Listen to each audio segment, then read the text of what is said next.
Bonjour à tous et bienvenue dans la troisième partie de ce cours G2, Espace, Transport et Mobilité, cours de géographie de CAP.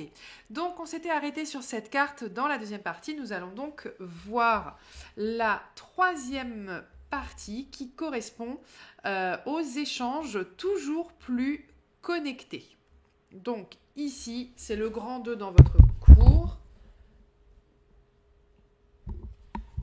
Voilà où nous en sommes. Donc, ce cours, il a été fait, bien sûr, avec... C'est pas moi qui ai créé exactement ce plan et tout ce que se dit dedans. Et je l'ai fait à partir de ce manuel qui est vraiment très bien sur ce chapitre-là, parce que c'est un chapitre que je ne connaissais pas plus particulièrement, que j'avais pas beaucoup travaillé dans les anciens programmes que j'avais pu faire. Et du coup, j'ai trouvé que le plan du cours était très bien. Autant sur d'autres chapitres, c'est moi qui fais les plans, autant ici, voilà, il est profondément inspiré. Il est complètement inspiré de ce livre et il faut le dire, que ce ne soit pas du plagiat. Alors, les espaces toujours plus connectés, eh bien effectivement, on a vu d'abord la mobilité des hommes et là on va voir les connexions qui se font avec notamment le numérique, les circulations des marchandises, les circulations aussi des données et que ça transforme les espaces d'un point de vue géographique. Alors déjà, première partie, c'est l'exemple d'une entreprise de e-commerce. Comment ça transforme les territoires? Je vous ai pris l'exemple d'Amazon qu'on trouve justement dans ce manuel. On vous explique qu'aujourd'hui, il y a des nouvelles formes de logistique, des nouvelles formes de commercialisation, notamment avec l'épidémie avec Amazon. Et du coup, eh bien, les porte-conteneurs géants qui arrivent dans les ports se font de plus en plus. Les plateformes multimodales, ça existe de plus en plus. Il y a des câbles souterrains avec des satellites pour diffuser l'information de plus en plus. Ça augmente vraiment le nombre des échanges et on fait de plus en plus d'achats en ligne, notamment avec nos smartphones. On commande en ligne de plus en plus de choses et tout ça, eh bien, il faut bien que ce soit stocké quelque part. Hein, ça arrive bien de quelque part, ça a créé des nouveaux métiers et notamment voilà une société qui est le leader aujourd'hui de l'achat en ligne, c'est Amazon. Alors ici vous avez une photo de l'entrepôt d'Amazon à Peterborough au Royaume-Uni qui a été prise en 2017. C'est un document que vous pouvez prendre pour l'oral parce que ça montre vraiment bien ces nouvelles modes de consommation et d'échange. Alors je vous ai mis en dessous des petits pointillés, on va noter des choses importantes qu'on voit sur cette image. Alors déjà on voit que c'est un entrepôt qui est très grand et très long.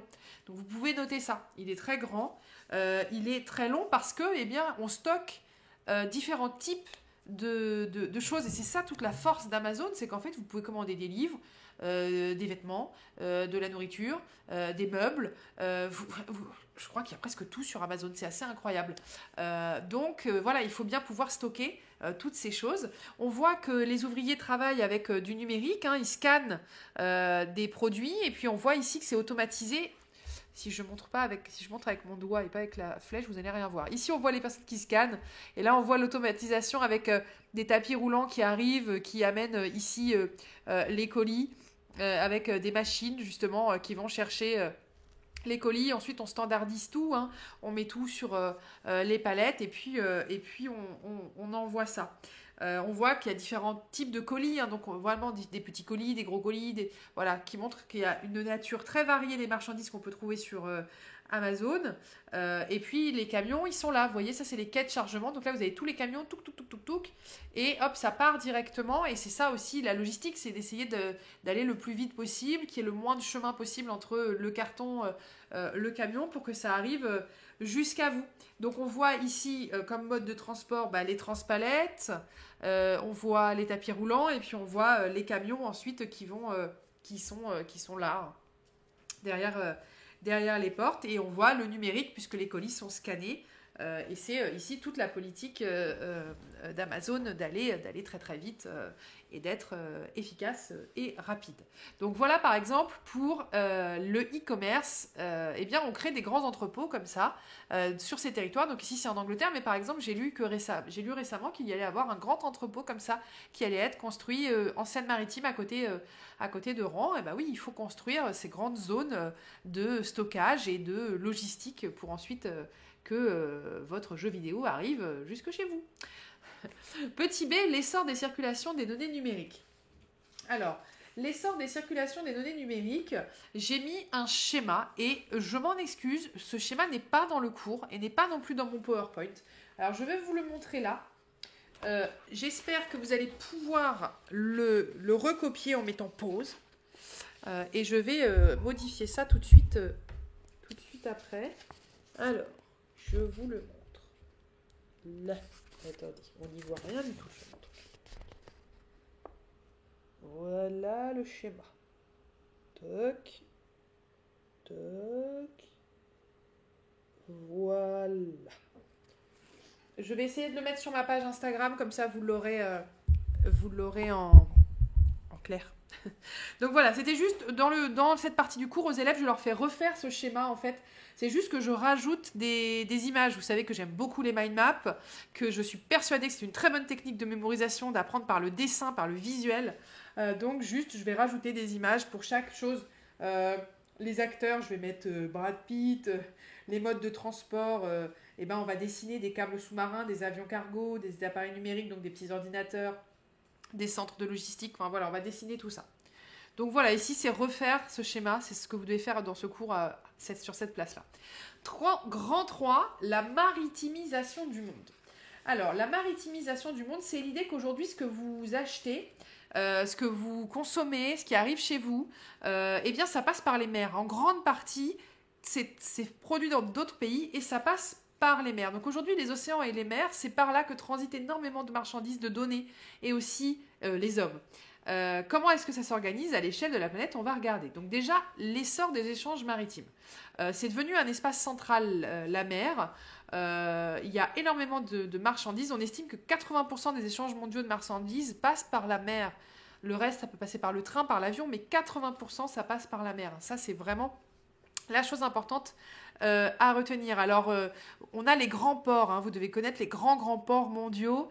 Donc, bien sûr, Rotterdam. En Europe, vous avez les ports de Shanghai, de Hong Kong, de Singapour en Asie. Et puis pour l'Amérique, vous avez Los Angeles, vous avez New York, vous avez Houston qui sont des grands ports. Ici, Dubaï, le canal de Suez. Ici, vous avez vu récemment, 2020, du coup, mars 2020. Avril 2020, un porte-conteneur, il y a eu un coup de vent et il s'est mis en travers dans le canal de Suez et ça a tout bloqué.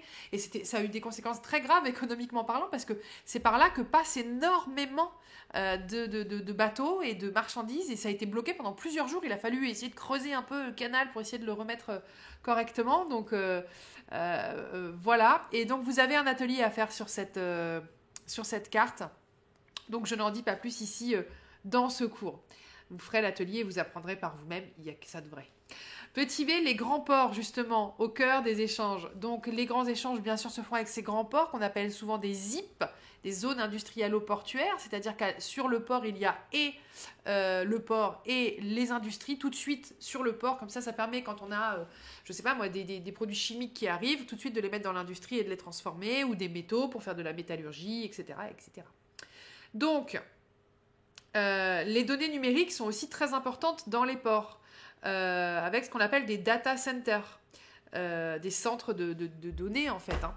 Donc c'est des lieux qui regroupent des équipements qui constituent un système d'information sur une ou plusieurs entreprises. Ça peut être interne, externe à l'entreprise. Voilà, c'est des lieux où on a des data centers où on a toutes les informations récoltées souvent de façon numérique. Et pour les navires, c'est hyper important d'avoir ces grands lieux connectés. Donc vous notez la définition et comme port, du coup ensuite je vous ai choisi bien sûr le port du Havre, puisque nous on n'est pas très loin du Havre ici, on a même un CFA avec qui on travaille, on est le même CFA qui est au Havre. Donc voilà ce grand port, cette grande zone industrielle-portuaire, c'est ce que je vous disais, vous voyez les industries sont directement les silos et ensuite les industries directement sur le port. Ici, on voit les conteneurs, les bateaux qui arrivent avec tous les conteneurs et les conteneurs sont ensuite vidés. L'avantage de faire ça, c'est que du coup, tout le monde fait pareil dans tous les pays. Donc, c'est plus facile. Tout le monde standardise et fait le même conteneur, la même taille pour les bateaux. Quand ça arrive dans les ports, c'est la même taille partout, pour tous les conteneurs. Ça, c'est voilà, une décision mondiale qui fait qu'on peut aller très vite. Donc, le port du Havre, vous avez un atelier dessus avec une petite vidéo à regarder. Donc voilà, je n'en dis pas plus, vous avez votre atelier dessus. Et puis bien sûr, le grand port européen, c'est la Northern Range avec le port de Rotterdam hein, qui domine ici. Donc la Northern Range, c'est ça, hein, c'est cette zone ici maritime, qui veut dire la frange du nord, quoi, qui est un axe maritime très important. Qui voit beaucoup de marchandises arriver. Et ensuite, vous voyez ici, ça, par la mer, n'importe quoi, par les fleuves, par les trains, eh bien, ça vous donne toute la zone qui va être livrée. Alors, je vous ai mis des questions sous ce document. Citez d'autres ports actifs de la Northern Range. Bon, bah, on a Rotterdam, bien sûr, mais on a aussi Amsterdam, on a aussi Hambourg, Dunkerque, Le Havre, Londres, voilà, vous pouvez noter les ports en bleu, d'autres ports importants de cette zone. Alors, quel continent desservent les ports de la Northern Range? Donc, quel est ce continent? L'Europe, bien sûr. Donc, ça dessert bien sûr l'Europe.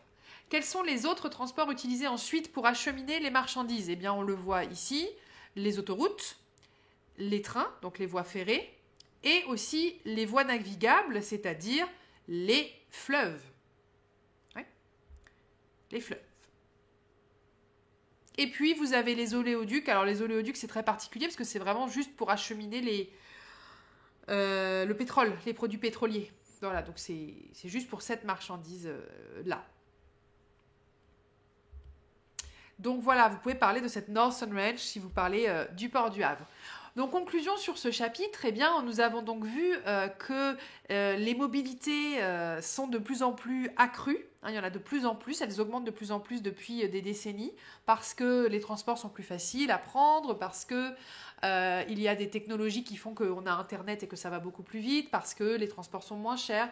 Donc, il y a de plus en plus de mobilité. On a vu qu'il y a différents types de mobilité, les hommes, les marchandises, les informations avec les câbles souterrains, sous-marins, pardon. On a vu également que ça a des conséquences sur les territoires et sur l'aménagement des territoires. Il faut aménager les gares, il faut aménager ces plateformes multimodales, ces hubs, hein, où on a un réseau avec plusieurs transports en commun qui se rejoignent à cet endroit et puis ensuite qui vont diffuser, qui vont permettre d'aller un petit peu n'importe où. On a également vu les entrepôts qui sont créés avec Amazon, les ports qui sont aménagés avec tout ce système maritime qui transporte toutes ces marchandises. Voilà donc pour ce chapitre. Et puis en dessous, je vous ai mis les ateliers donc, que vous avez à faire sur ce chapitre. Donc la gare de Toulouse, les définitions, les cartes des flux migratoires, tourisme et monuments aussi, hein, puisqu'on parle du tourisme, je veux que vous sachiez placer les principaux monuments touristiques du monde. La carte sur l'espace maritime, la vidéo sur le port du Havre et cette fameuse vidéo en 360 degrés avec le casque du musée Atlantico.